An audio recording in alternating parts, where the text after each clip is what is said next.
নমস্কার বন্ধুরা, চ্যানেল এডুলাইটের পক্ষ থেকে আপনাদেরকে স্বাগত জানাই। আজকের আমাদের ইন্ডিয়ান পলিটির পর্বে আমরা আর্টিকেল 29 এবং আর্টিকেল 30 নিয়ে আলোচনা করব। ফান্ডামেন্টাল রাইটস অর্থাৎ মৌলিক অধিকারের অন্তর্গত যে শিক্ষা এবং সংস্কৃতির অধিকার আছে তার অন্তর্গত হচ্ছে এই দুটি আর্টিকেল, আর্টিকেল 29 এবং আর্টিকেল 30। সো বন্ধুরা, ভিডিও শুরু করার আগে আপনাদেরকে জানিয়ে রাখি, ভিডিওগুলি যদি আপনাদের ভালো লেগে থাকে তাহলে কাইন্ডলি ভিডিওগুলিতে লাইক দেবেন, ভিডিওগুলি বন্ধুদের মাঝে শেয়ার করবেন এবং ভিডিওর তলায় যে কমেন্ট সেকশন আছে সেই কমেন্ট সেকশনে আপনাদের মূল্যবান কমেন্ট লিখে জানাবেন ভিডিওগুলি আপনাদের কীরকম লাগছে। এবং বন্ধুরা, আমার চ্যানেলে যারা নিউ ভিউয়ার আছেন তারা কাইন্ডলি আমার চ্যানেলটি সাবস্ক্রাইব করবেন এবং পাশে থাকা নোটিফিকেশন বেল আইকনটি অন করে দেবেন, যাতে ভবিষ্যতে আমি যে ভিডিওগুলো আপলোড করতে থাকবো সেগুলো অ্যাজ এ নোটিফিকেশন আপনারা পেয়ে যান। সো বন্ধুরা, আজকের ক্লাস শুরু করা যাক। আজকে আমাদের আলোচনার বিষয়বস্তু তাহলে কি, শিক্ষা এবং সংস্কৃতির অধিকারের অন্তর্গত আর্টিকেল 29 এবং আর্টিকেল 30। প্রথমে আমরা আর্টিকেল 29 নিয়ে আলোচনা করব। আর্টিকেল 29 আমাদেরকে কি প্রোভাইড করে? Article 29 provides that any section of the citizens residing in any part of India having a distinct language, script or culture of its own shall have the right to conserve the same। অর্থাৎ আমাদের ভারতবর্ষের any part of India, ভারতবর্ষের যে কোনো অংশে বসবাসকারী যে নাগরিকদের যে কোনো সেকশন, তাদের কিন্তু একটা পৃথক ল্যাঙ্গুয়েজ, ডিস্টিংক্ট কথাটির অর্থ এখানে পৃথক, একটা পৃথক ল্যাঙ্গুয়েজ আছে, স্ক্রিপ্ট আছে, স্ক্রিপ্ট অর্থাৎ লিপি, আর কালচার আছে অফ ইটস ওন, তাদের নিজস্ব পৃথক ভাষা, লিপি এবং কালচার অর্থাৎ সংস্কৃতি আছে। তারপর কি বলছে? Shall have the right to conserve the same বলতে এখানে ওই ডিস্ট্রিক্ট ল্যাঙ্গুয়েজ, স্ক্রিপ্ট এবং কালচারের কথা বলা হচ্ছে। এইগুলোকে কিন্তু তাদের রাইট আছে, তাদের অধিকার আছে কনজার্ভ করা অর্থাৎ সংরক্ষণ করা। অর্থাৎ ভারতবর্ষের যে কোনো পার্টে অবস্থিত যে কোনো সিটিজেনদের যে কোনো সেকশনের তাদের যে নিজস্ব পৃথক ল্যাঙ্গুয়েজ, স্ক্রিপ্ট এবং কালচার আছে সেটা তাদের রক্ষা করার, সংরক্ষণ করার অধিকার তাদেরকে দিচ্ছে আর্টিকেল 29। অপরদিকে এও বলা আছে যে religion, caste, race or language, শুধুমাত্র এই চারটি গ্রাউন্ডে কোনো নাগরিককে রাষ্ট্রের দ্বারা মেনটেন্ড বা স্টেট ফান্ড থেকে সাহায্যপ্রাপ্ত কোনো ইনস্টিটিউশনে ভর্তি নিতে অস্বীকার করা যাবে না। কোনো একজন নাগরিকের কথা বলা হচ্ছে এখানে, আমাদের দেশের যে কোনো নাগরিককে কোনো এমন একটা ইনস্টিটিউশন, যে ইনস্টিটিউশনটা রাষ্ট্রের দ্বারা মেনটেন্ড, রাষ্ট্রই পরিচালনা করে, বা স্টেট ফান্ড থেকে সাহায্যপ্রাপ্ত অর্থাৎ আমাদের রাষ্ট্রের যে তহবিল আছে সেই তহবিল থেকে সাহায্যপ্রাপ্ত, এরকম কোনো ইনস্টিটিউশন যদি থাকে, সেই ইনস্টিটিউশনে আমাদের ভারতবর্ষের কোনো নাগরিককে religion, caste, race or language এই চারটি গ্রাউন্ডে তাকে ভর্তি নিতে অস্বীকার করা যাবে না। প্রথম প্রভিশনটি একাধিক মানুষের অর্থাৎ একটি গ্রুপের অধিকারকে রক্ষা করে। Group of citizens, group of people, A section of citizen, প্রথমে কথা লেখা আছে এনি সেকশন অফ সিটিজেন, অর্থাৎ নাগরিকদের একটা সেকশন, নাগরিকের একটা সেকশন মানে যাদের একটা নিজস্ব ভাষা আছে, স্ক্রিপ্ট আছে, কালচার আছে, সেটা নিশ্চয়ই কোনো একজন মানুষকে নিয়ে বা একজন নাগরিককে নিয়ে নয়, একটা গ্রুপকে নিয়ে। সেকশন অফ সিটিজেন্স অর্থাৎ সিটিজেন্সের একটা গ্রুপ, সেই গ্রুপের কিন্তু অধিকারকে রক্ষা করছে প্রথম প্রভিশনটি। অর্থাৎ এই একদম প্রথমে হলুদ রঙের যে বক্সে লেখা আছে যে প্রথম প্রভিশনটি, এই প্রভিশনটি একাধিক মানুষ অর্থাৎ একটা সেকশন অফ সিটিজেন তাদের নিজস্ব ল্যাঙ্গুয়েজ, স্ক্রিপ্ট, কালচার সেগুলোকে তারা সংরক্ষণ করতে পারবে, এরকম একটা অধিকার প্রথম প্রভিশনটি থেকে পাচ্ছে একটা গ্রুপ অফ পিপল। দ্বিতীয় প্রভিশনটি কি হচ্ছে? দ্বিতীয় প্রভিশনটি রক্ষা করে the right of a citizen as an individual irrespective of the community two which he belong. Irrespective কথাটির অর্থ এখানে কি? নির্বিশেষে, অর্থাৎ সে যে কমিউনিটি থেকে বিলংস করে কি না করুক না কেন, সেই কমিউনিটি নির্বিশেষে একজন ইন্ডিভিজুয়াল, একজন সিটিজেন ব্যক্তিগতভাবে ইন্ডিভিজুয়ালি এই অধিকারটা পাচ্ছে। কোন সেকেন্ড প্রভিশনটা?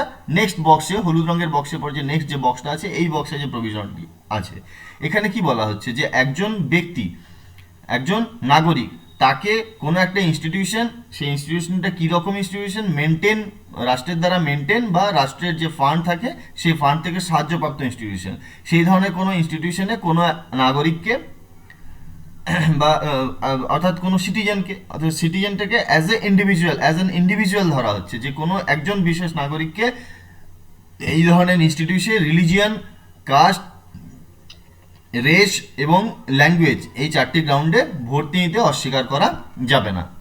এবার আমরা চলে আসি নেক্সট পেজটায়। আর্টিকেল 29 রিলিজিয়াস মাইনরিটিজ এবং লিঙ্গুইস্টিক মাইনরিটিজ উভয়কেই সুরক্ষা প্রদান করে। রিলিজিয়াস মাইনরিটিজ অর্থাৎ ধর্মীয়ভাবে যারা সংখ্যালঘু এবং লিঙ্গুইস্টিক মাইনরিটিজ অর্থাৎ ভাষাগত দিক থেকে যারা সংখ্যালঘু উভয়কে কিন্তু সুরক্ষা প্রদান করে আর্টিকেল 29।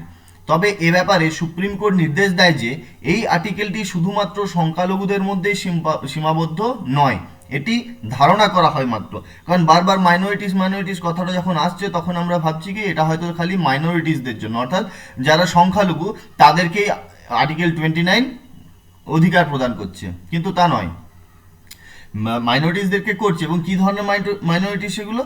রিলিজিয়াস মাইনরিটিসও থাকছে, অর্থাৎ ধর্মীয় ভাবে যারা সংখ্যালঘু তাদেরকেও দেওয়া হচ্ছে, আবার লিঙ্গুইস্টিক অর্থাৎ ভাষাগতভাবে যারা সংখ্যালঘু তাদেরকেও দেওয়া হচ্ছে। কিন্তু শুধু কি মাইনরিটিসদেরকেই দেওয়া হচ্ছে এটা আমরা একটা ধারণা করি পড়ে করে, কিন্তু অ্যাকচুয়ালি তা নয়। কারণ সেকশন অফ সিটিজেন এই যে কথাটা লেখা আছে, প্রথমে আমরা দেখছিলাম আর্টিকেল 29 লেখা ছিল এনি সেকশন অফ সিটিজেন। এই সেকশন অফ সিটিজেনের কথা, এই যে কথাটি এর মাধ্যমে কিন্তু বোঝা যাচ্ছে মাইনরিটি এবং মেজরিটি উভয়কেই উভয়ই কিন্তু এই প্রভিশনের অন্তর্গত। কারণ এখানে সেকশন অফ সিটিজেন বলা যায়, এখানে কিন্তু বলা হয়নি সেকশন অফ মাইনরিটি সিটিজেন বা সেকশন অফ মাইনরিটিস বলা হয়নি। তাহলে সিটিজেন্স নাগরিকরা সে সংখ্যা লঘিষ্ঠ হতে পারে, সংখ্যাগরিষ্ঠও হতে পারে, প্রত্যেককেই কিন্তু আর্টিকেল 29 অধিকার প্রদান করছে। এবং মেজরিটি এবং মাইনরিটি উভয় সম্প্রদায় কিন্তু এই প্রভিশনের অন্তর্গত।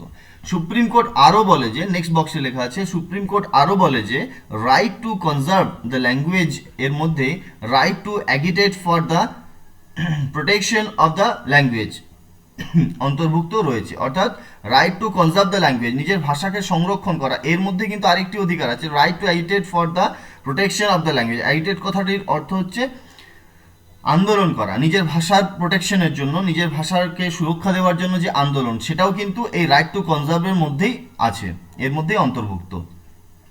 তাই রিপ্রেজেন্টেশন অফ পিপল অ্যাক্ট যেটা ছিল জনগণের প্রতিনিধিত্ব আইন 1951 সালে, সেই আইন অনুসারে রাজনৈতিক বক্তব্য, কোনো একজন রাজনৈতিক নেতা বা যে প্রতিনিধি যখন রাজনৈতিক বক্তব্য দেন, তিনি যদি তার সে বক্তব্যের মধ্যে সেকশন অফ সিটিজেনের ভাষার সংরক্ষণের প্রতিশ্রুতি দেন, তা কিন্তু দুর্নীতিমূলক আচরণ নয় বা তার ওই বক্তব্যটা কিন্তু অবৈধ নয়।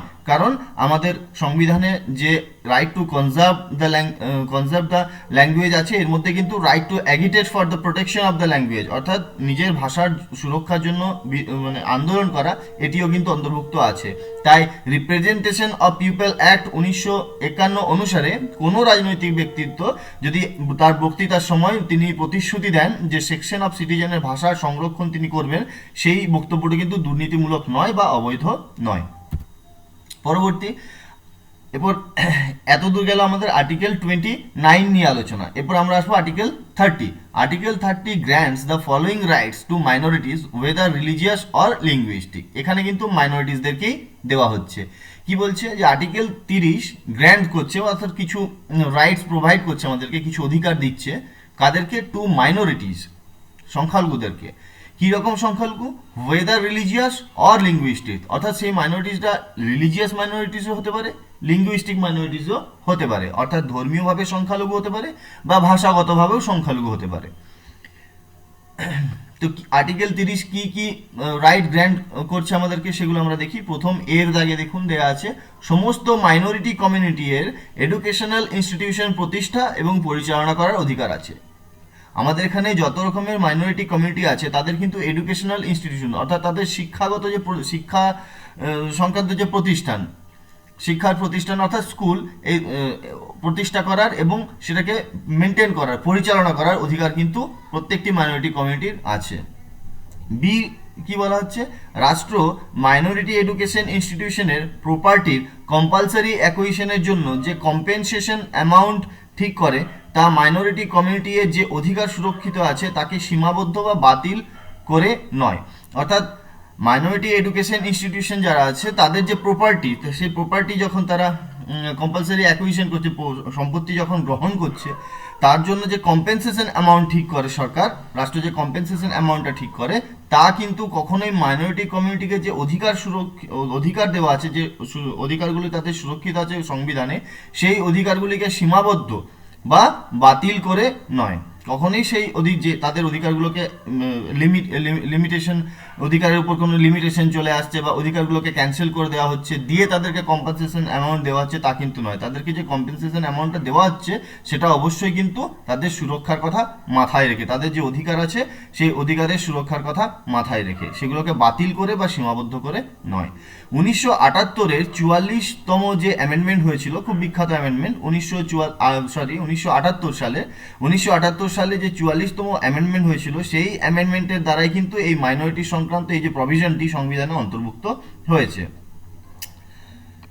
অর্থাৎ বির দাগে যে প্রভিশনটি আছে। এবার সিতে কি বলা হচ্ছে, সংখ্যালঘুদের দ্বারা পরিচালিত শিক্ষা প্রতিষ্ঠানকে সহায়তা প্রদানের ক্ষেত্রে রাষ্ট্র কোনো বৈষম্যমূলক আচরণ করবে না, কোনো রকম ডিসক্রিমিনেশন করবে না, যে এই সংখ্যালঘুদের জন্য একরকম সুবিধা, অপর আরেকটি সংখ্যালঘুদের জন্য আরেক রকম সুবিধা।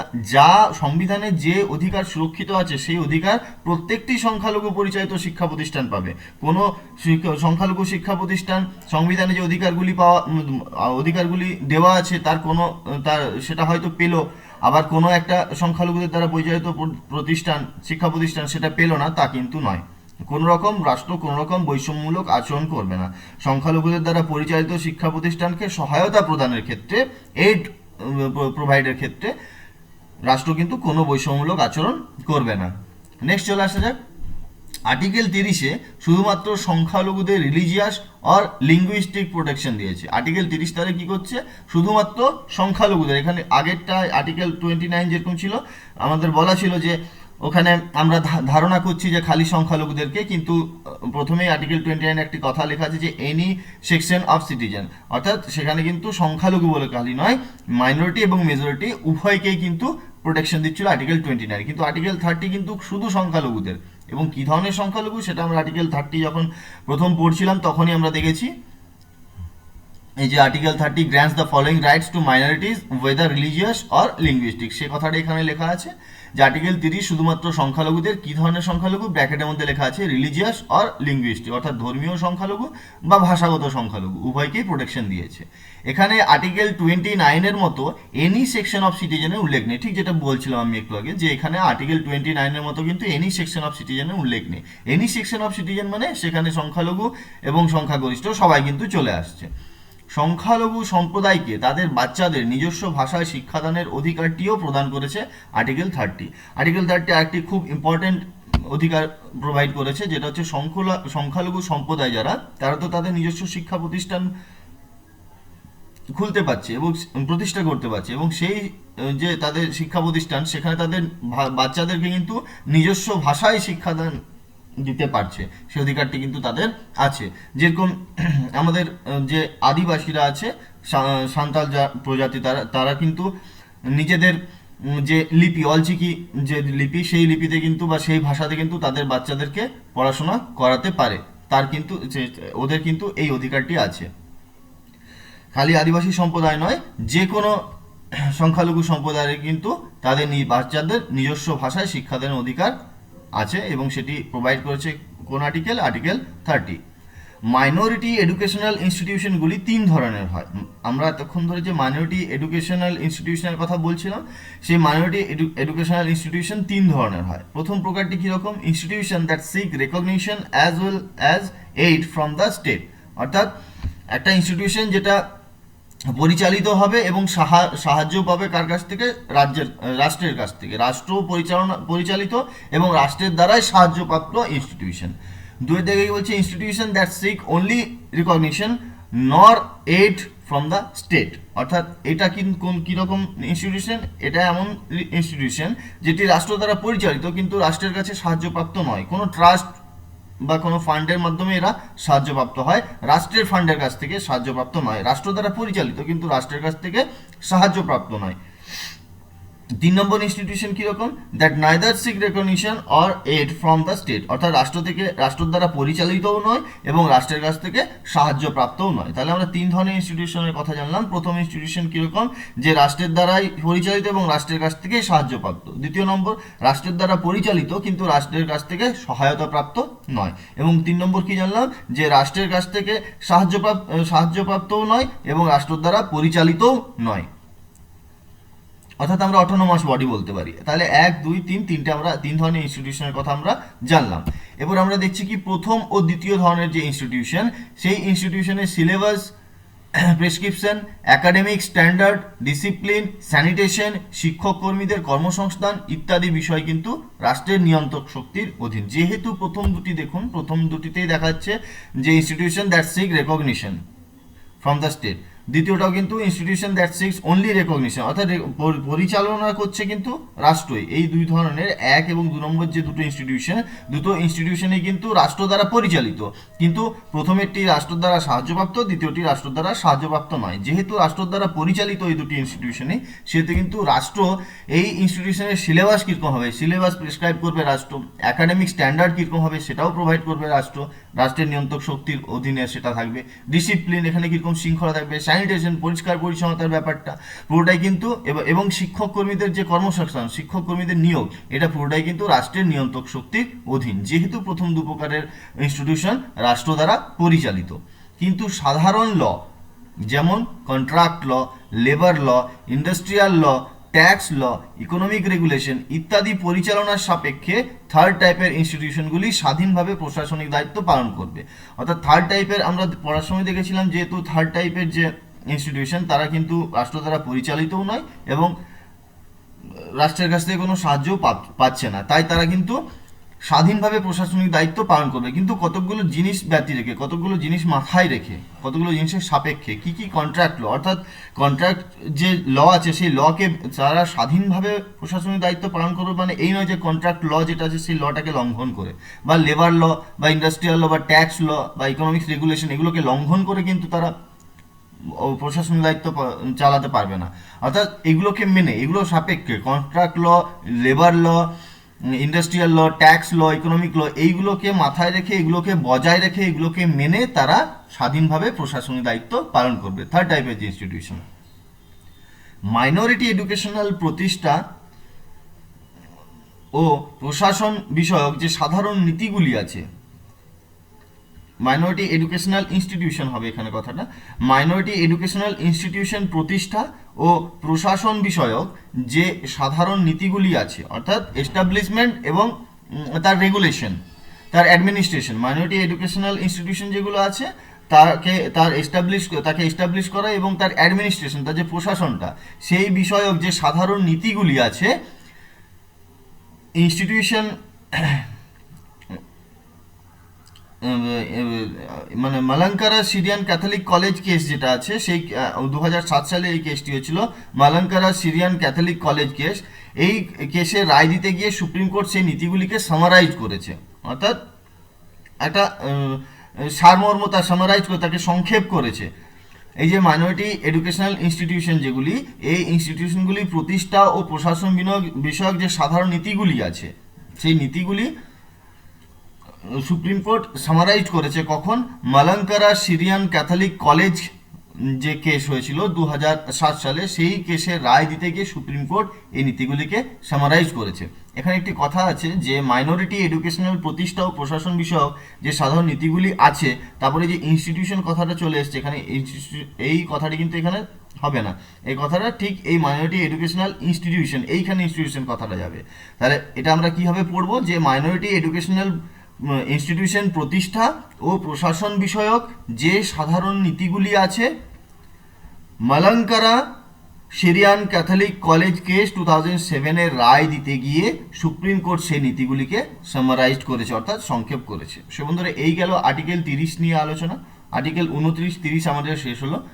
পরবর্তী যে আমরা ফান্ডামেন্টাল রাইটসের যে আর্টিকেলটি নিয়ে আলোচনা করব সেটি যথেষ্ট ইম্পর্টেন্ট, কনস্টিটিউশনাল রেমিডিস, আর্টিকেল 32, অর্থাৎ সাংবিধানিক প্রতিবিধানের অধিকার। সো বন্ধুরা, ভিডিও আজকের মতো এখানেই শেষ। নমস্কার।